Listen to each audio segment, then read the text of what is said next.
When it comes to the rich and famous, people are quick to point out who they consider power couples.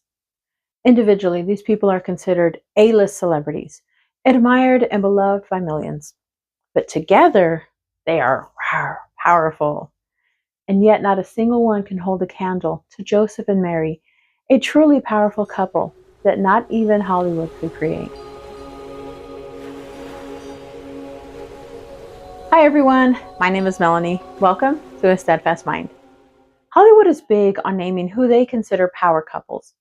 From President Donald Trump to his first wife Ivana, to Brad Pitt and Angelina Jolie, and to whoever they chose for this year. The problem is that with most of these power couples, they don't even last. But enough about Hollywood's rich and shameless. Let's look at a couple who was selected to be responsible for raising God. That's a kind of pressure that would be difficult for anyone, because this was not something to be taken lightly. Jesus' arrival on earth was not just, poof, here he is. He was coming into the world from the womb of a woman, where he would grow, as all babies do.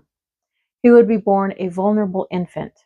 He would need parents to shelter and protect and provide for him. Cue Joseph and Mary. To prepare for his arrival, God approached Mary first.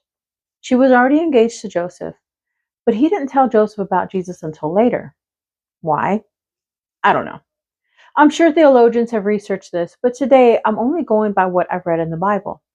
And I'm going to be paraphrasing, so I encourage you to read the whole story for yourself. Mary's story is told in Luke chapter 1, beginning in verse 26. The thing I love about Mary is how pure her spirit is. She only says two things when the angel appears to her, and it shows perfectly why God the Father chose her. She was approached by the angel Gabriel, who called her highly favored. He explained how she would conceive a son who would be called Son of the Most High God, and he would inherit the throne of his father David. He said amazing things about who Jesus would be, and Mary didn't question any of it. She could have, but instead, she asked a perfectly innocent question. How can I have a child if I'm still a virgin? She didn't bring up the fact that she was engaged. She was not even afraid.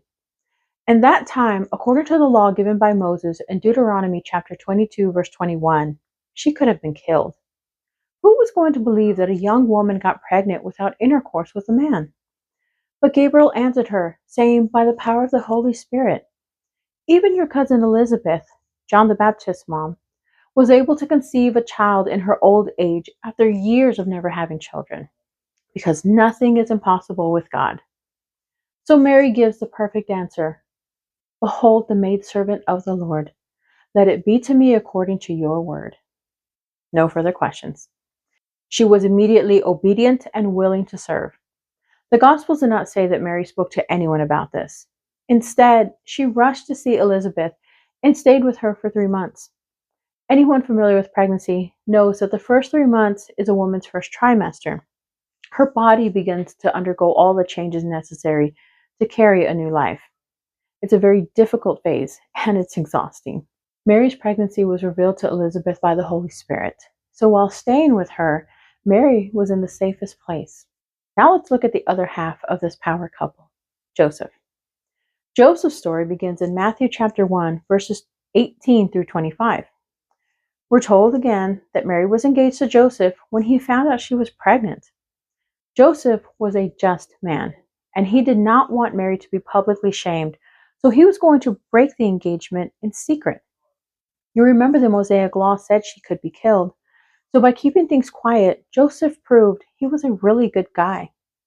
At the time, he was only thinking about it. He hadn't said anything or taken any action. But then an angel appeared to Joseph in a dream. Matthew doesn't say if it was Gabriel or not, but he did share the same message about Mary's pregnancy. So when Joseph woke up, he didn't hesitate to marry her, and he began his duty as husband and father to protect and provide for Mary and Jesus. After Jesus' birth, the angel returned to Joseph in a dream, telling him to hide in Egypt while King Herod went on his child-killing spree. When Herod died, the angel told Joseph to return to Israel. So as you can see, both Mary and Joseph were obedient to God. They didn't worry about what society said or what the law said. They were both willing to do what was necessary to keep Jesus safe. And they were humble.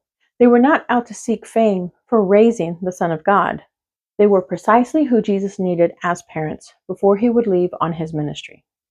I don't know that there was any better couple than Joseph and Mary. They truly were a power couple. Thank you for stopping by.